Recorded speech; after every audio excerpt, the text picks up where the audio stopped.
Men 5 yilgacha kelinga qattiq tegishga qarshiman. Misol uchun, voqli tura olmaslik biz uchun qaltirashga olib keladi.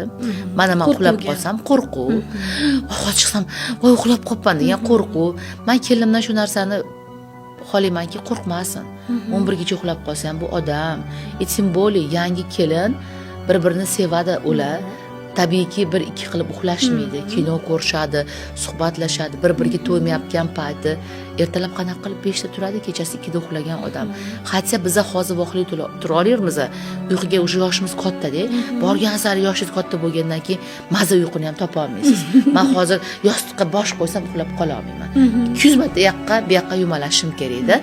Biz yostiqqa bosh qo'yib maza uxlab qoladigan, uyg'ona olmay uxlab qoladigan ham bu odamga o'zi aslida qanaqadir Alloh tomonidan berilgan ne'mat period bu o'sha narsada. Qandoq qilib biz 5 ta turmagan kelinimizdan nimadir kutishimiz kerak.